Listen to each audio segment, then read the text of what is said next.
Okay, my friend, it's already 10:25. I was not busy, but I didn't bring my book. I thought I would be somewhere with books so I can read there. But I went to a cafe without any books.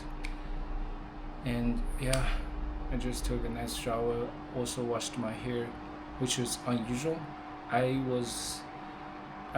didn't get up early this morning, so I didn't run and didn't take a shower.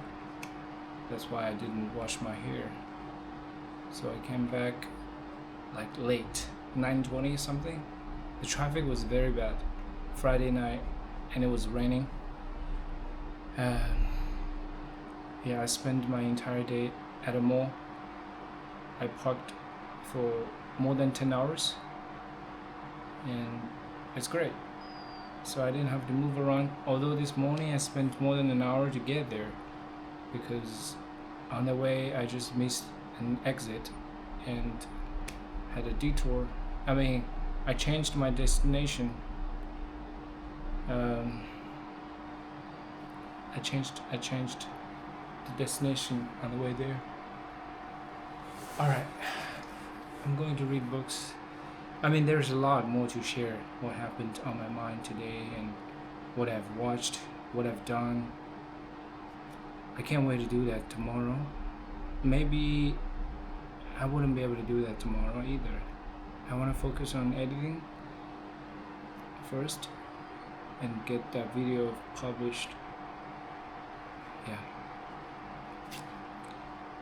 Okay, let me see. I think I've read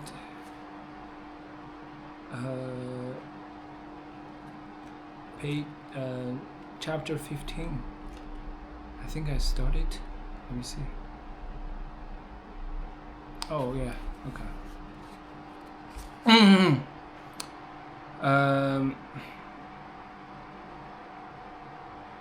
After the nurse left, I thought about this question she had asked. What kind of crazy person was my husband? This time I was not blaming myself for having married him. I blamed his mother for having given birth to him, for tending to all his desires. Given birth to him.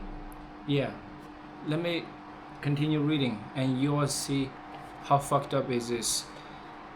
For tending to all his desires as if she were his servant, for always feeding husband and son first, for allowing me to eat only after I had picked off bits of food stuck to my father-in-law's beard, for letting the meanness in her son grow like a strange appetite, so that he would always feel hungry to feed his own power. And perhaps this was wrong of me, to blame another woman for my own miseries, and that was how I was raised, never to criticize men or the society they ruled, or Confucius, the awful man who made that society. I could blame only other women who were more afraid than I.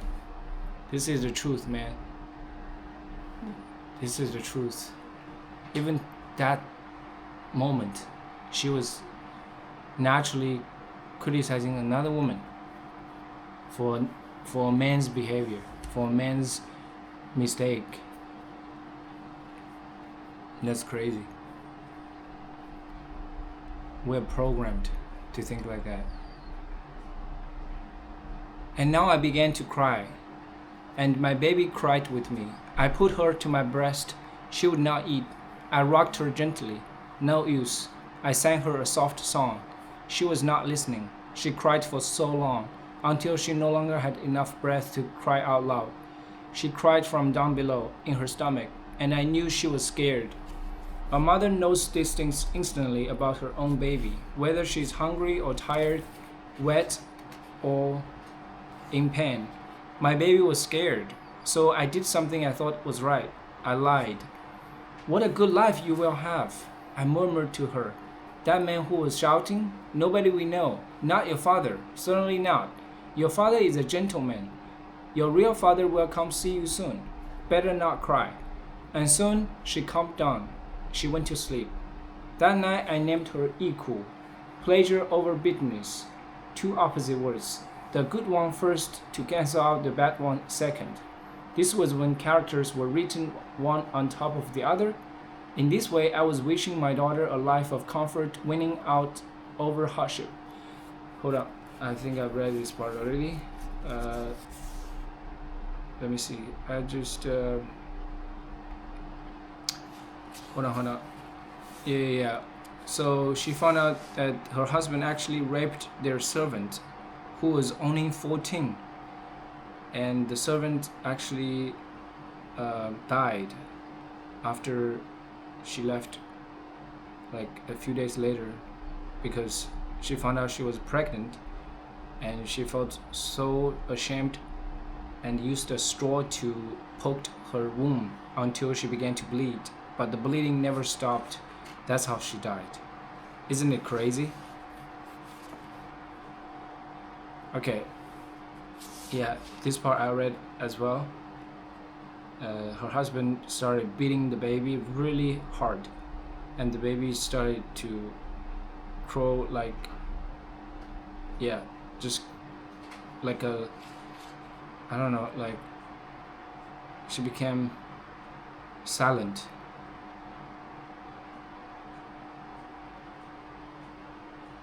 Her eyes were pinched closed, her mouth was open, but no sounds came out. She could not breathe. So much pain. This reminds me of Dollar. When she was beaten by her mom, she would just act like that.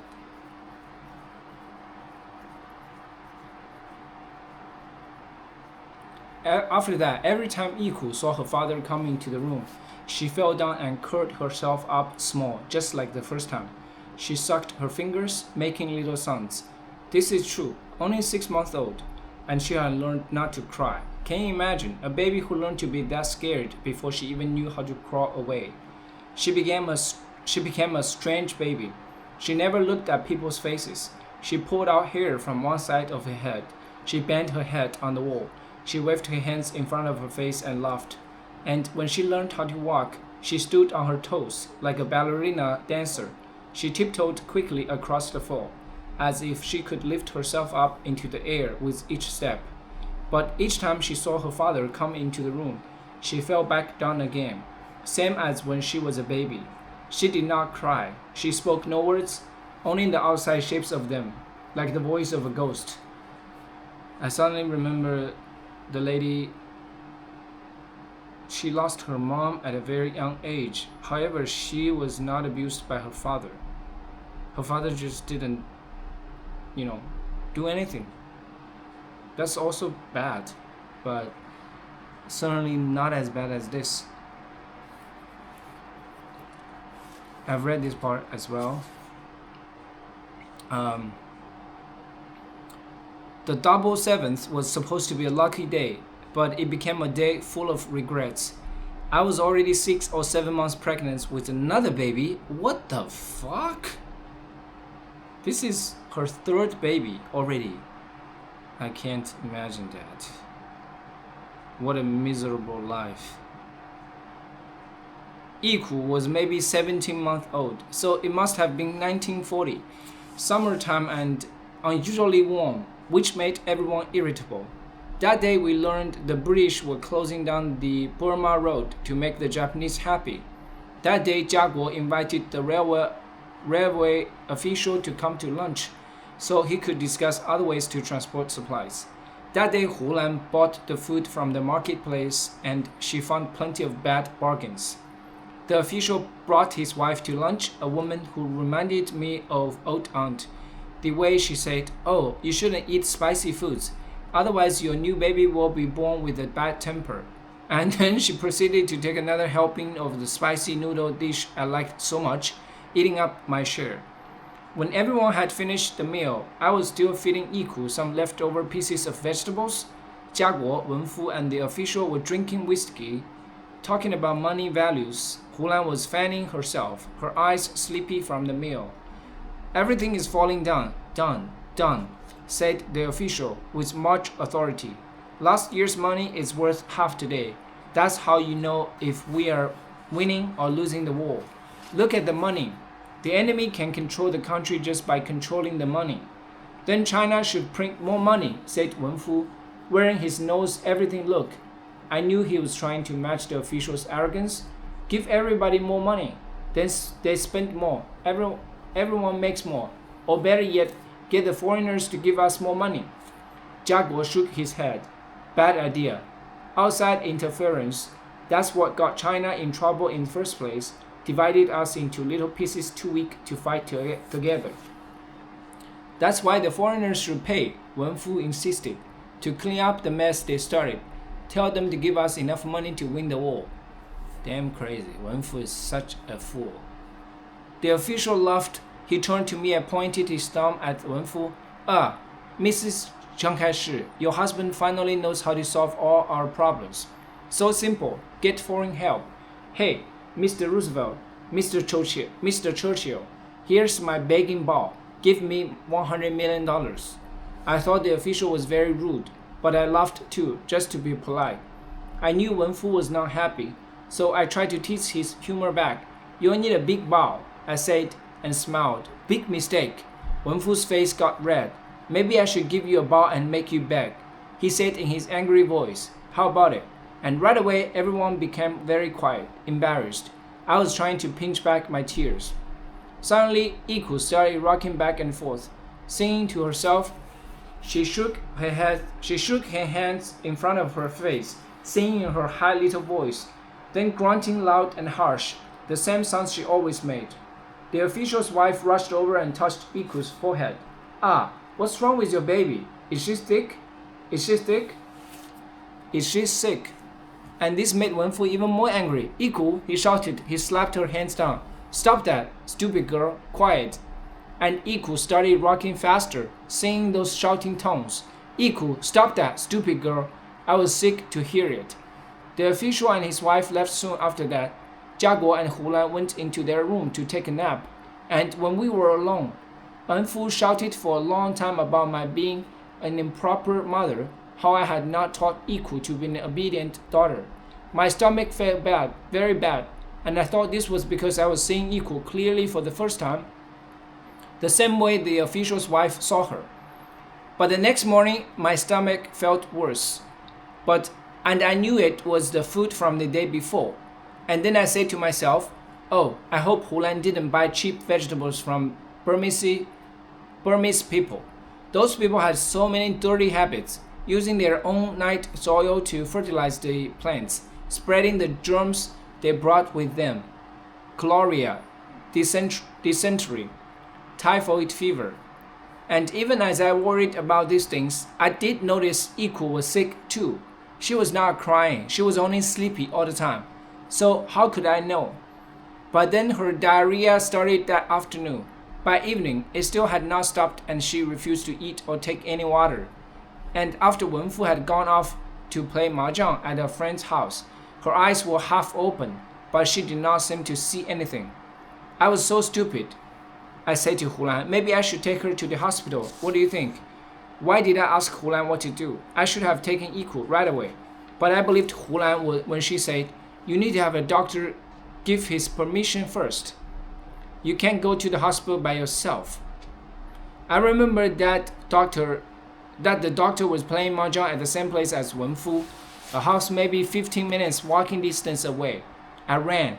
Your daughter is sick, I whispered when I arrived. We need the doctor so we can take her to the hospital. He acted as if he did not hear me, only continued his bedding. The doctor, who was sitting at Wen Fu's same table, looked at me. What's the matter? He said. I repeated what I had said, told him how sick Yiku was. She's become very weak from so much diarrhea, a little trouble breathing, her eyes bouncing back and forth from the fever. I'm afraid. I said. The other man stopped talking. The doctor stood up. I'll go, he said. Wen Fu jumped up. Play, keep playing. My wife is exaggerating. Oh damn, I can't continue reading. This story just gets me, like, I'm irritated. This is just a novel, I know, but I believe this definitely happened somewhere along the history, somewhere, or even today. Just different forms, the same nature. Abuse. Oh my goodness. Crazy. Humans are very hard to deal with. small or big. Crazy.